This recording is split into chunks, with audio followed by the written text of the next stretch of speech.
गया फिर बुरा वक्त ढूंढने खातिर कलयुग बेईमान बैठ गया।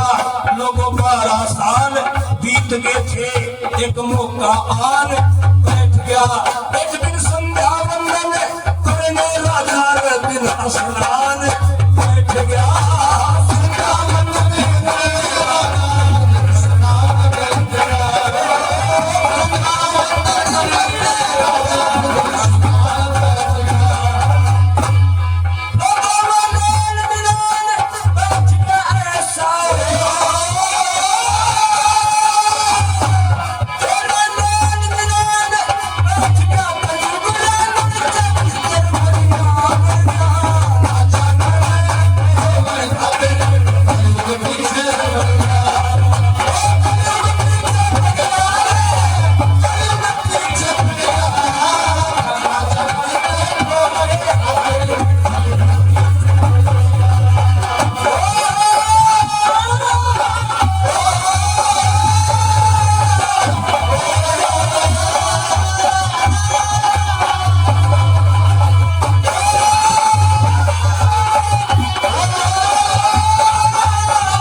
चाल चली, द्वापर को बहका दिया, चूहे के पासों में बढ़ गया।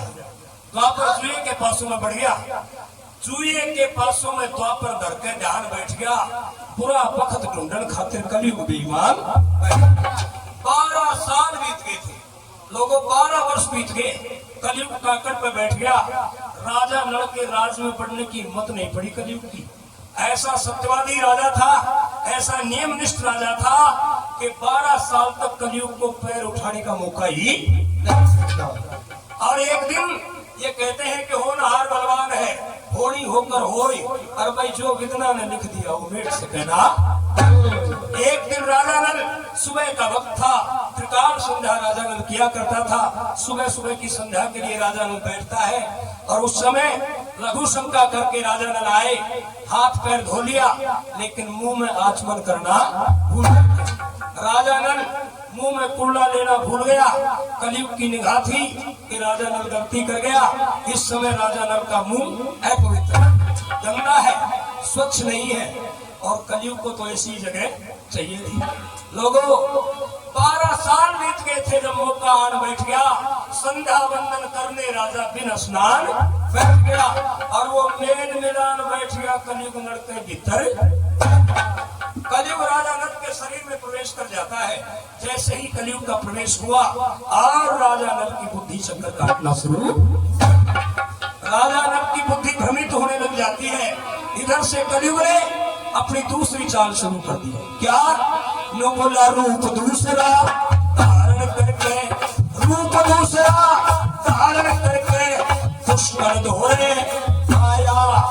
जो राजा नल का छोटा भाई लिखा लेख में आया, बोला नल के संग में जुआ खेल तेरा कर धूमन का छाया। अरे निशन देश का राज जिता तू नलोर जिता तू माया रे,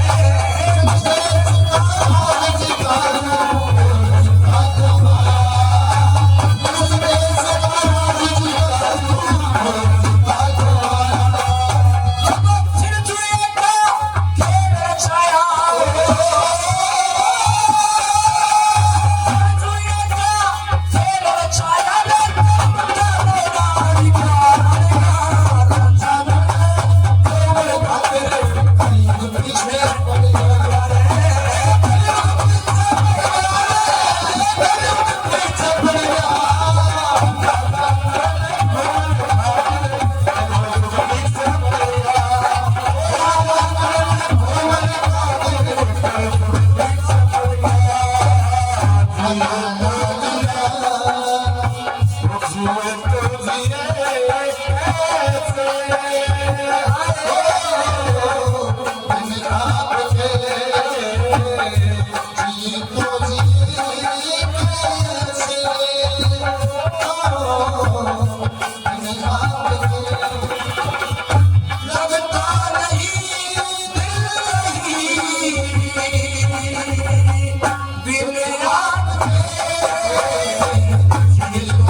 सुनील कुमार जी परशुरामपुरा आपकी तरफ से भेंट होते हैं और इनकी विशेष इच्छा थी इस कथा की।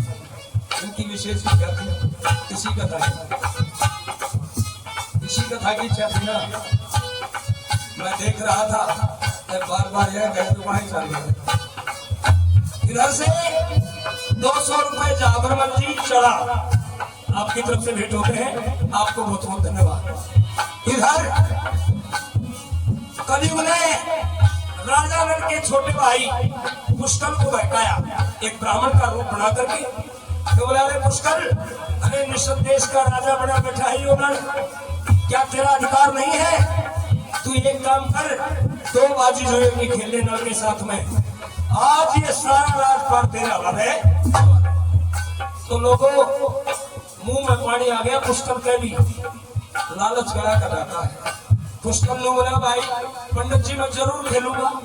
राजा नल से जाके ने बोला, भाई साहब आज मैं आपके साथ में 2 बाजी जुए की खेलना।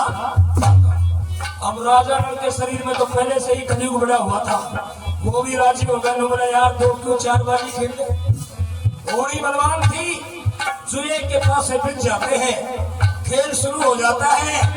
राजा नल जो भी पासा फेंकता है, राजा नल का अंकाना और पुष्कर पासा फेंकता है, पुष्कर पे 12 लोगों हर दिन काला करती, और हर दिन काला करती, करा नहीं तो थोड़ा, और करेगा रुपए चांदी सोना, रखवान गज थोड़ा। फिर उल्टे पासे पड़े आ गया सब चीजा का थोड़ा। फिर अब दमयंती के आंसू आगे यो अब बिछड़ेगा जोड़ा रे। दमयंती के आंसू आगे अब बिछड़ेगा जोड़ा।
चल रहा था, जो जो पासा राजा नल फेंकता है उसमें काणे 3 और पुष्कर के पोबारा।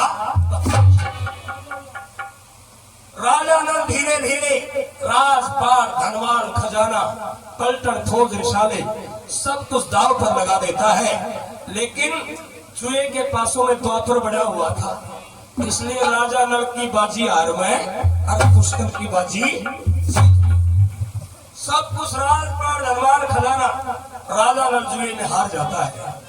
और वो पुष्कर ऐलान कर रहा था, है नल, अगर आगे जुआ खेलना चाहता है तो अब तेरे पास और कुछ नहीं बचा है, अब की बार तेरी रानी दमयंती को दाव पे। और लोगों ये चर्चा जब रानी दमयंती ने सुनी, और हर दिन गाला करती गड़ा नहीं तो थोड़ा, करे दाव पे चांदी सोना रथ वाहन गज घोड़ा, उल्टे पासे पड़े आ गया सब चीजों का तोड़ा, जब दमयंती का आंसू आ गया बिछड़ेगा। दमयंती की आंखों में आंसू आ जाते हैं, हे भगवान जुल्म हो गया, मेरे पति सब कुछ लुटा चुके हैं जुए में, और अब इस बाजी पे अगर मुझे भी दाव पे लगा दिया तो ये मुझे भी हार जाएंगे, और मुझे हार गए तो भी कोई बात नहीं, लेकिन लोगों माँ की ममता अपने बेटे बेटी के लिए सबसे ज्यादा होती है। दमयंती का ध्यान अपने बेटे और बेटी पर जाता है, आंखों में आंसू आ जाते हैं, छाती भर जाती है, दमयंती घबरा जाती है। अगर ये खेलता खेलता इन बालका ने भी दाव पे लगा दिया तो फिर माबूद को चेहरा हो जाएंगे, ये बच्चे कहाँ रहेंगे, मैं घबरा जाती है दमयंती, हाथ जोड़ के बोली, हे पतिदेव, हे स्वामी, हे महाराज नल, इस खेल को बंद कर दो। लेकिन लोगों, कलयुग ने बुद्धि पर आक्रमण कर रखा था, राजा नल किसी की बात सुनने के लिए तैयार ही। अब सारी नगरी